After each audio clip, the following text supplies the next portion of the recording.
नमस्ते गाइस, कैसे हैं आप लोग। आज हम कीटो अकेडमी में ऑनलाइन क्लासेस का साइंस का एक चैप्टर है ह्यूमन टीथ, उसके बारे में पढ़ने वाले हैं। दांत हमारे लिए बहुत ज़रूरी है, ठीक है। दांत मतलब अगर आपकी पब्लिक अपीयरेंस आपके लिए इंपॉर्टेंट मैटर करती है तो दांत का अच्छा होना बहुत ज़रूरी है। कई लोग उल्टा खाते हैं, तम्बाकू खाते हैं तो उनके दांत खराब हो जाते हैं, है ना। तो दांत अपनी सुंदरता के लिए, अपनी शक्ल के लिए बहुत ज़्यादा ज़रूरी है। तो दांत में होता क्या है, दांत की पूरी चीज़ें किससे बने होते हैं, क्या क्या होता है वो हम देखते हैं आज। देखो, निर्माण, दांत का निर्माण किससे होता है? कठोर ऊतक। किससे होता है? कठोर ऊतक से। कठोर एक, जब हम टिश्यूज पढ़ेंगे तो उसमें मैं बताऊंगा कि ऊतक क्या होता है, तो इसमें ये डिस्कस नहीं करते, ठीक है। अभी हम दांत पढ़ रहे हैं तो हम दांत की बात करेंगे। सिर्फ अभी याद रखो, दांत हमेशा कठोर ऊतक से बने। पहली चीज, दांतों के अध्ययन को क्या बोलते हैं? ओडोंटोलॉजी। क्या बोलते हैं? ओडोंटोलॉजी। जो भी इंसान दांतों के बारे में पढ़ाई करता है उसको बोलते हैं ओडोंटोलॉजी, ठीक है। दांतों को सबसे नुकसान, हमारे दांतों को सबसे नुकसान किस चीज से होता है? फ्लोरीन गैस से हमारे दांतों को सबसे ज्यादा नुकसान होता है। तो फ्लोरीन से हमारे दांतों को सबसे ज्यादा नुकसान होता है। उसके बाद दांत के प्रकार, मैं आपको दो प्रकार बताने वाला हूँ। एक, दांत की आयु के हिसाब से, जैसे ये डाइफ्लोरोइड और मोनोफ्लोरोइड। जो दांत जीवन काल में दो बार आते हैं, जैसे हमारे दूध के दांत एक बार हमारे आते हैं, 12 साल के बाद वो गिर जाते हैं, फिर नए दांत आते हैं। तो जो दांत जिंदगी में दो बार आते हैं, द्विबारदंती उसको बोलते हैं। डाइफ्लोरोइड और द्विबारदंती, वो दो बार आते हैं इसलिए द्विबारदंती। जो एक बार आएंगे, जैसे 12 साल की उम्र में गिरने के बाद जब दोबारा नए दांत आएंगे, जो परमानेंट अपने दांत आएंगे उसको बोलते हैं मोनोफ्लोरोइड, ठीक है। तो द्विबारदंती, एक बारदंती, ठीक है। अब दांतों के प्रकार, अन्य प्रकार, ये दांत जो बॉडी के मुंह में अंदर होते हैं वो कौन कौन से दांत हैं, ठीक है। याद रखना, आई, सी, पी, एम और एम। इंसीजर, कैनाइन, प्रीमोलर और मोलर, ये 4 टाइप के दांत अपने पूरे चमड़े में अवेलेबल होते हैं। अब दांत, अगर आप दांत को देखोगे ऐसा होता है, दांत की बाहरी आवरण, जो बाहर का आवरण होता है, बाहर की लेयर जो होती है वो बनी होती है कैल्शियम एपेटाइट्स, उसको हम इनेमल भी बोलते हैं। सबसे कठोर तत्व, अगर आपसे साइंस में पूछे जाएंगे सबसे कठोर तत्व कौन सा है अपने ह्यूमन बॉडी का, तो इनेमल होता है। इनेमल दांत का पार्ट होता है, बाहरी पार्ट इनेमल, इसकी बनी होती है दांत की लेयर। उसके अंदर वाली लेयर होती है कैल्शियम फॉस्फेट।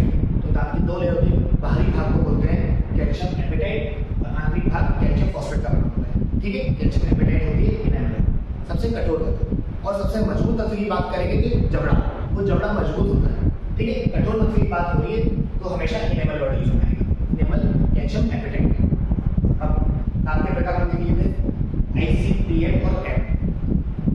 आई मतलब होता है कृतनक, रदनक, अग्रचोड़क और चौड़क, ठीक है। आई, कृतनक।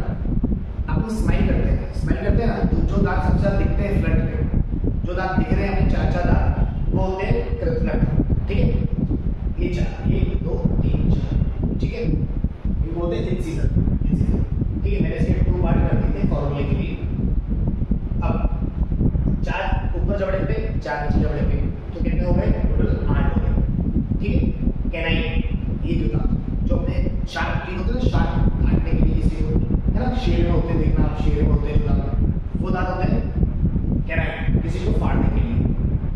रदनक, बोलते हैं रदनक, 2 ऊपरी जबड़े पे, 2 नीचे जबड़े पे, आप हाथ का फील कर सकते हैं, 2 2 4, तो टोटल कितने हो गए? 4, है ना। उसके बाद प्रीमोलर, अग्रचोड़क अपने जस्ट इसके पास बैठे, कैनाइन के जस्ट पास वाले 2 दांत इधर, 2 दांत इधर, इस साइड, तो टोटल कितने होते हैं? 8 अग्रचोड़क। उसके बाद आते हैं अपने, हाँ, अग्रचोड़क में एक बात बताना भूल गया, बच्चों के अंदर अग्रचोड़क या प्रीमोलर टीथ अवेलेबल नहीं होते, इसलिए आप ध्यान रखना, आपसे क्वेश्चन पूछे जाएंगे कि बच्चों में कौन से दांत प्रकार के दांत नहीं होते हैं, तो बच्चों में प्रीमोलर टीथ अवेलेबल नहीं होते।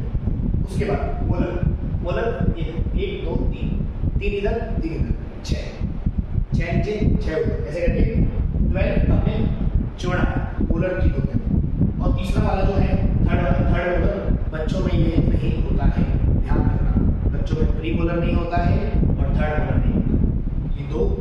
टाइप्स के दांत बच्चों में नहीं होते, इसलिए उनके दांत होते हैं 20, अपने होते हैं 32। ठीक है, अब टोटल आपसे पूछ लिया अपनी लाइफ में बचपन से लेके आज तक बुढ़ापे तक अपनी लाइफ में कितने दांत होते हैं, तो 52 52 दांत अपने आते हैं। ठीक है, 52 दांत। अब फॉर्मूला की बात करेंगे, ये जबड़ा है, ये इंसीजर 4 इंसीजर, इसके पार्ट करेंगे तो 2 इंसीजर हो जाएंगे। ठीक है, ये एक और एक 2 कैनाइन, तो हाफ पार्ट का तो मतलब एक कैनाइन आ जाएगा। प्री मोलर के 2 पार्ट और 3 मोलर, तो ऊपर 2 1 2 3, नीचे 2 1 2 3, ऊपर वाले को सम करके इनटू 2 1 तो 16 आएगा। तो ऐसे करके टोटल ऊपर 60 नीचे 60 32 दांत अपने अवेलेबल होते हैं। बच्चों के अंदर प्री मोलर नहीं होते इसलिए वो 0 हो गए, और एक थर्ड मोलर नहीं होता है तो वो 3 की जगह 2, तो 2102 ऊपर 2102 नीचे। ठीक है, ये दांत बच्चों में अवेलेबल होते हैं। अब हमने टीथ के बारे में जितना भी हो सकता था मैक्सिमम हमने सब देख लिया। आप इसका ऑलरेडी क्वेश्चन करना, जितने भी टाइप्स के क्वेश्चन बन सकते हैं इसमें सारे अवेलेबल हैं, सारी चीज़ मैंने बता दिया। अब दूसरी बात, एक बात आपको बताना भूल गया, हाथी, अगर आपने हाथी के देखे होंगे दांत, हाथी के जो दांत बाहर निकले होते हैं वो दांत कई लोगों को लगता है वो कैनाइन दांत होते हैं, कैनाइन शार्प होते हैं ना, कैनाइन होते हैं। ये क्वेश्चन बहुत बड़ा है कि हाथी के जो दांत बाहर निकले होते हैं वो क्या होते हैं, वो कैनाइन नहीं होते, वो होते हैं इंसीजर। हाथी के इंसीजर दांत बाहर होते हैं, कैनाइन दांत अंदर होते हैं। वो दांत चबाने के यूज में करता है तो वो दांत अंदर होते हैं, और जो बाहर निकले दांत होते हैं वो होते हैं इंसीजर। ठीक है, आज हमारा इसी तरीके से